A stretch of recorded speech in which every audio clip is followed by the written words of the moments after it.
Okay, so what's up there, Dunbo Dolls with another video, and today we are gonna be doing reaction to the brand new style theory, how Labubu is ruining small businesses. So before we get into it, let's see and find out what this will be about. Make sure to like, comment, subscribe, tell us what you want us to act next. Also hit that bell icon so you can get notified whenever we upload posts and go live one day. Then both also without further ado, let's see and find out what this will be about. 3, 2, 1, and let go. Labubu has changed the world, but has it been for the better, or has the Labubu Delulu set us up for a failulu? Hello Internet, welcome to Style Theory, the show that's being controlled by a tiny little monster. This is Blueberry LaBlueBlue, named as such by our Style Theory community, and she like every... The Labubu Blue.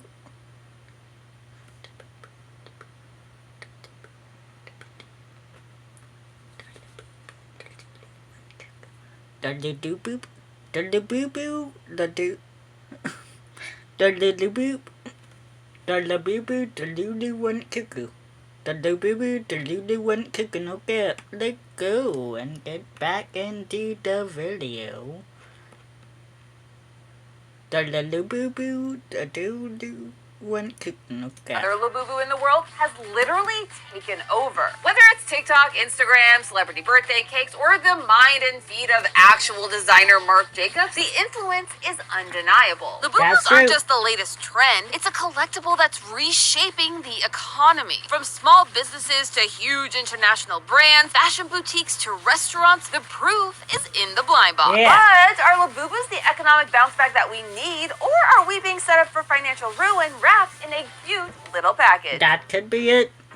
Okay, that's By July of 2025, Labubu's had made Pop Mart, which is their official retail seller, nearly $670 million USD in revenue. That is almost double the entire revenue that they made in 2024. But it's not just Pop Mart cashing in on the Labubu. And no, I don't mean the resellers. I'm talking about these side hustling Etsy sellers and the big brands trying to ride the Labubu wave. When everyone and their bestie has a Labubu or Lafufu, many people want to make sure that theirs stands out and fits their personality. And so they turn to the internet to find fashion for their fashionable accessories. Yeah, making and selling clothing and accessories for Labubus is a pretty lucrative business. While some Labubu collaborations do come with clothes already, like the one they did with Vans, most tend to come as bare as the day they were made.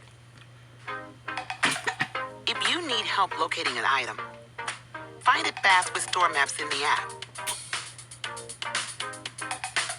Get more of what you love in the Walmart app.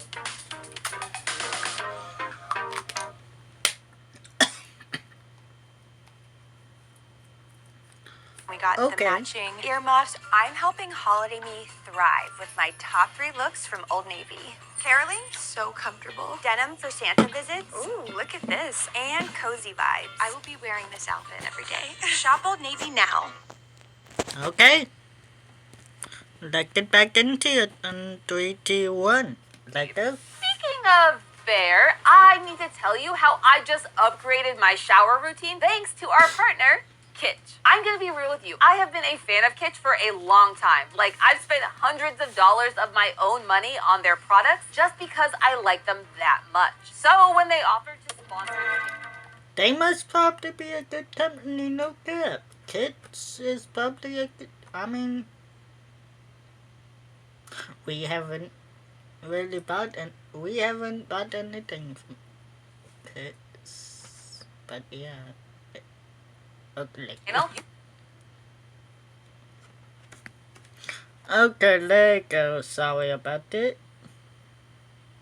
You bet I said yes, because I want you to get the knowledge of a long-term fan for a discounted price. But more on that in a sec. Kitsch is a woman-owned brand that's made its name by making hair products that don't only work, but look cute doing it. If you've been watching the channel for a while, you'll know that hair care is something I am very serious about. Whether it's knowing the right order to wash your hair or how to use heat tools without frying your ends, it's been a journey. And Kitsch has been with me every step of the way behind the scenes. I've used their satin pillowcases and no-tangle hair clips for literal years now. No, really, I have so many that I think I might just be a collector at this point. But my favorite product are their shampoo and conditioner bars. Yes, you heard me right, bars. Kitchen's solid shampoo and conditioner bars are made with rice water protein, which helps to promote hair growth and regeneration. But not only that, the protein also helps to strengthen your hair and prevent breaking. And they just look so cute sitting in their self-draining shower caddy. I mean, look at them. Not only does it keep the bars fresh, it's so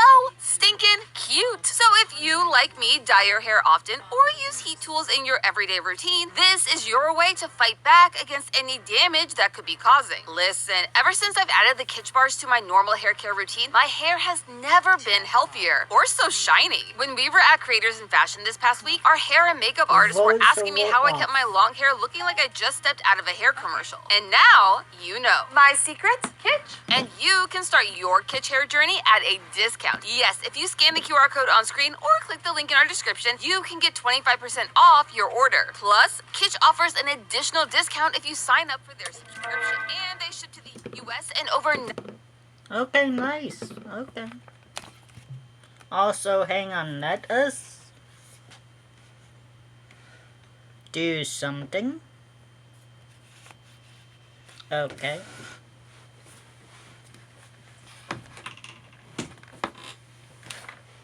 Sorry, we are just gonna do something. Alexa, volume 5. Alexa, volume 6. Alexa, volume 7.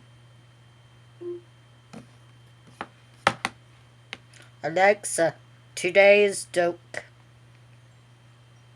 Today, I've got a squirrel joke. How many squirrels does it take to change a light bulb? None. They're too busy trying to break into the new bird feeder.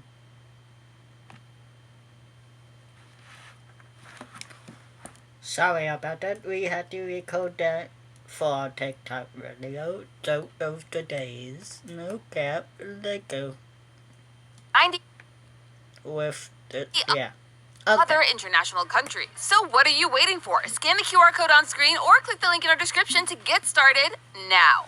Now, the big problem for Labubu fans was that Pop Mart wasn't selling official accessories to dress up your Labubu, and so that left a gap in the Labubu market, one that smart-minded sellers were ready and willing to fill. Around June of this year, you saw searches for Labubu clothing spike to a record high as the brand broke into the Western market. Open up Etsy and search Labubu clothes, and it will bring up thousands upon thousands of results. Knitted sweaters, pajamas, costumes, any aesthetic you can think of, you can find something to fit your Labubu. And that is just on Etsy. Almost every major online retailer, pattern site, and social media platform has seen a boom in people pushing their Labubu business, specifically ones targeted towards Labubu accessories and clothes. Now, these results tend to fall into one of two categories: DIY or dropshipping. Dropshipping, as we've discussed on the channel before, is when a seller doesn't keep in-stock items on hand and instead forwards that sale to a third party. This is typically a wholesaler who mass produces items for a low cost. This then allows the original seller to keep their costs low and not have to worry about maintaining and storing inventory or shipping it out. You can spot dropshipping items pretty easily. There are a couple ways to tell if the item that you're considering is dropshipped. One is to open up another tab and go to a site like AliExpress, Temu, or Shein. Then search for Labubu clothes to see if the same item appears. If it does, it's likely a dropshipped item. Two, you could do a reverse image search. Google has the option to search by image. If you do this and suddenly find that your item is also listed on dozens of other sites like Amazon and, well, Temu, Shein, or AliExpress, it's likely dropshipped. Now, I'm not going to tell you don't buy the dropshipped item. I'm just saying that if they're charging you a premium for it, you could also spend that same amount of money at a small business and get a one-of-a-kind item instead. Etsy sellers on average earn about $35,000 a year, but that is an average. The actual numbers can vary wildly. According to CustomSeed.com, annual revenue per seller on Etsy can fall anywhere between $5,000 to $18,000 USD a year, though some super sellers can see revenue closer to the six-figure range. At Marshall's, our buyers hustle 24/7, so you never have to compromise on quality or price. Okay. super sellers can see revenue closer to the six-figure range. Which, yes, is a pretty wide margin. And it can depend on how established you are, what you're selling, and the cost it takes to make that item. The day-to-day, month-to-month, and even year-to-year success of your store can vary wildly depending on the state of the world, how popular the item you're selling is, and so much more. But the recent huge popularity of Labubu accessories has given a pretty unpredictable industry a fairly steady income. Even content creators are cashing in on the Labubu madness. Yeah. Well, that's kind of true. No, I don't just mean us. You can find hundreds of tutorials and DIY with me videos all centered around Labubu clothing. But that is not even the tip of the Labubu iceberg. The Labuberg? The people? We'll workshop it. And it's not just Etsy sellers benefiting from the Labubunomics. Even large-name designer brands are cashing in. In August of 2025, David's Bridal, who's known for making wedding and formal wear, announced that it too would be making couture dresses for, you guessed it, your Labubu. Yes, you can now twin with your Labubu in matching bridal gowns, or get them a custom bridesmaid outfit to be your maid of honor. Man, I have to wonder how that call goes to your IRL friends. Sorry, besties, I'm not picking any of you. I am picking my Labubu. Literally wild. If this is you, then rest easy knowing that you won't have to break the bank to have your Labubu walk you down the aisle. Most of these dresses fall between $35 and $50. We're also seeing high fashion brands hop on that collaboration train. While Labubu the collectible has already done a number of major collaborations with brands like Coca-Cola and One Piece, they are now aiming for the runway. This isn't a new concept. Sanrio, the company behind Hello Kitty and many, many other popular characters, has been working with high fashion brands for years. They've worked with Adidas, Converse, and a Hello Kitty Balenciaga bag even sashayed down the runway in 2020. After 50 years, Hello Kitty has made nearly $84.5 billion USD in revenue. And a large portion of that comes from its collaborations with big-name makeup and apparel brands. Now, while Labubu has yet to announce a Sephora crossover, they are working with high fashion accessory brands. Ones like Moinia Paris, which is working in collaboration with original artist Casting Lang to create a official collection of Labubu bags and bag charms. They even got Oscar award-winning actress Michelle Yeoh to promote it. Like, what? Okay. It's clear that Labubu has reshaped the landscape of many businesses, big and small, and created new ways for those businesses to make money. But what if you already have a business, but that business can't afford the official stamp of approval from Pop Mart and Mr. Labubu himself? Can your business still benefit from the Labubu? Labubu. Let me set the stage for you. You run a small boutique cafe business that targets female demographics between 17 and 35. Suddenly you notice that whenever they come into your store, they're also carrying this cute little trinket doll. And so you do some research and find out that this little doll is actually a multi-million-dollar industry. And then you have to plan. On July 30th, 2025, the Morning Lavender Boutique and Cafe hosted a first-of-its-kind event called Lavender and Labubu's. They plan to sell clothing, accessories, and limited-time treats, all themed around the little monsters. Customers would even be entered into a raffle to win a brand new Labubu with their purchases. The owners expected a decent turnout, but they could not have anticipated what happened next. Over 500 people turned out for the event, including ones who had never been to the cafe before. And some even drove 3 hours to attend the event and to get their photo with the costume characters. Of course, it brought in unprecedented business, so much so that they immediately scheduled a second event. It was marketing genius, and it was something that other brands noticed and started to implement themselves. I mean, we should know. We tested it. In our first Labubu episode, we gave away almost a full set of the Big Into Energy series to our subscribers, and you all went wild for it. Yeah, just by watching that episode, you helped us research for this one. YouTube science is kind of crazy, and we love you for it. You see, because Labubus are so hard to get through legitimate means, and because resellers use that as a reason to hike up their prices, the idea of getting a quote, free Labubu just for showing up and supporting a business or creator that you like, well, it seems like a win-win for all involved. Even Kitsch, our sponsor for today's episode, who will give you 25% off your order if you use the link in our description, they also hopped on the Labubu train by putting Labubus in randomized orders all throughout August. This not only gave their existing customers incentive to buy their shampoo and conditioner bar refill right then, rather than waiting a week or month later, it also helped gain them more brand awareness through social media. Suddenly, Labubu lovers who may not have heard of their brand before were seeing their content and checking out their website. Heck, you could even see the Labubu-shaped spike of interest in the brand right around the time they were leaving their little Labubu love letters in their orders. We love a hidden Mickey. I mean a hidden Labubu. This is what we're calling the Labubu leverage, and it can bring a business two types of success: short-term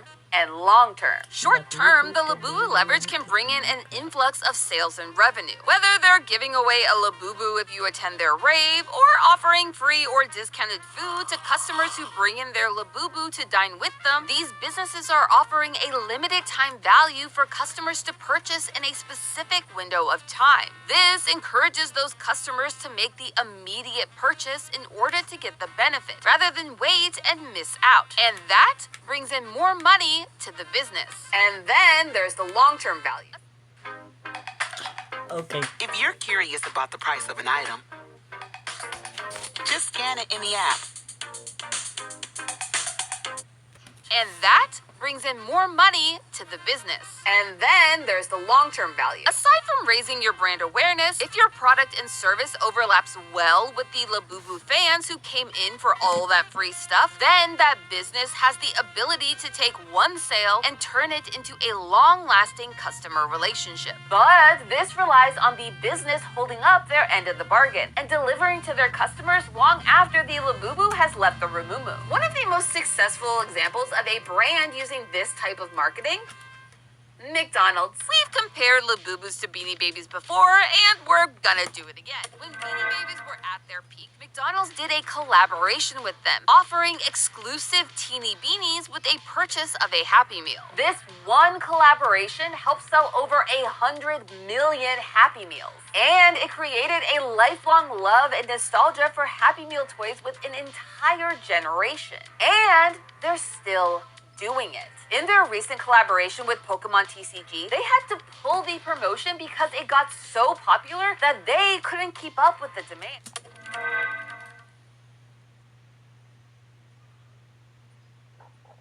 I want to get the Labubu Happy Meal now, okay? I would love a Labubu Happy Meal. Can you even imagine what it's going to look like when Labubu inevitably does a Happy Meal toy? Those lines, you'll never escape. You'll be trapped forever. But the point is, Labubu isn't the first trend to be used by other businesses to bring in new customers. However, with so many brands jumping on the Labubu bandwagon and so many people pinning the futures of their online shops on Labubu's lasting success, can Labubu actually sustain its star power? Or are we being set up for a big Labubu collapse? What time is it? It's clear that Labubu has reached a peak. I mean, it's even made its way onto late-night television. Does McDonald's have a Labubu Happy Meal? Something is a Labubu or you have a Labubu. And you know what that means. Things are about to get skibbity, or cringe, or millennial, or whatever you want to call it. We are about to reach critical Labubu overload. Alexa, this is a crossroads where Labubu has Labubu. the choice of two different roads to walk down. Road 1 is the road of oversaturation. At the height of their popularity, Beanie Babies struggled to keep up with demand, and so they Alexa, faced a choice: keep it I rare said and let Labubu, secondhand resellers like make the stuffed bank on their animal. product while potentially not seeing that same revenue in return, or push up their production to try and get that check. And they chose the latter. The Beanie Baby market was so oversaturated that the appeal of collecting was no longer there. If something wasn't rare and couldn't be resold sold for hundreds, if not thousands of dollars, then was it even worth it? Obviously, their customer base just said, no, it's not. More recently, the same thing happened with Funko Pop figures. While there is still a market for those void-eyed figures, it's decreasing each year. Much of this is driven by the endless amount of collaborations, variants, and adjacent items that has watered down the brand. The numbers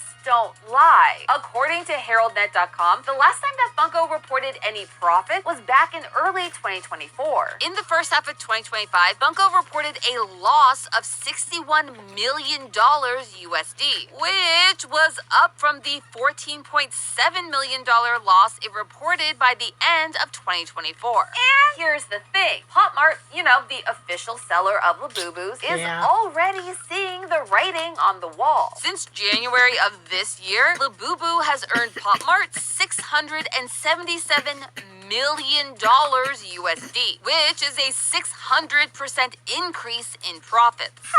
However, in order to meet customer demand, and as an article for Hypebeast put it, prick the resale market, Pop Mart has recently increased its production. Yep, like Beanie Babies and Funko Pops before them, in trying to take profit away from the reselling market, they actually made their product less valuable and less enticing to those collecting customers who were spending big dollars. As of the recording of this episode, Pop Mart's stock value is down nearly a quarter of its previous worth, which is a loss equal to roughly $13 billion USD. Ouch. But it's not all doom and gloom for Labubu yet. Which brings us to road number 2, the Sanrio.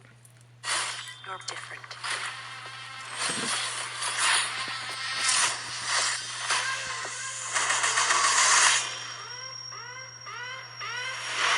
You can be a legend. Predator Badlands, November 7th. Always Flux Foam stays dry and fresh. See what foam can do for you.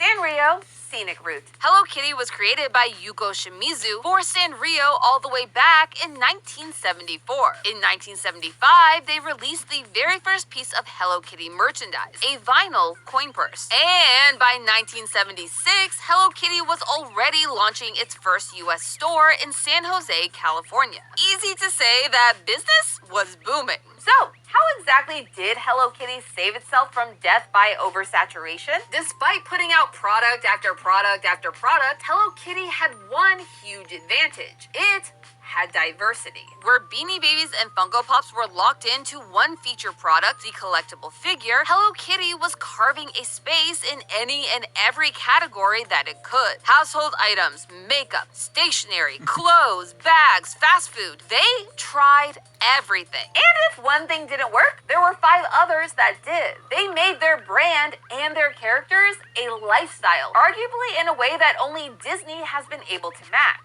But where Hello Kitty had a stranglehold on Gen X and millennial hearts, Labubu now has the opportunity to do that with Gen Z and Gen Alpha, but only if they play their cards right. And no, I don't mean the Labubu trading cards, which yes are actually a thing and will be coming out at some point. If Labubu and by extension Pop Mart can stay strong in the face of declining sales and focus instead on the future of the brand outside of just blind boxes and figures, it may just survive. And they seem to know it too, if these high fashion collaborations and potential TV shows are anything to show. But we'll have to wait and see if this time next year Labubu has soared to new heights or if they've been left buried 6 feet under. But hey, that's just a theory, a style theory. Keep shopping smart. Next time on Style Theory. Big red boots, giant bows, unnatural hair colors, all of these trends have one thing to thank for their place in the fashion hierarchy: anime. 357. Okay. Amazing. That was a boom boom. What did you think about this reaction? Was it a boom or a boom gnome? A boom or a boom don't? Yeah. If you like the reaction, make sure to like, comment, subscribe, tell us what you want us to react next. Labubu the dude. Labubu the Lulu went cuckoo, no cap in this video, no cap as well.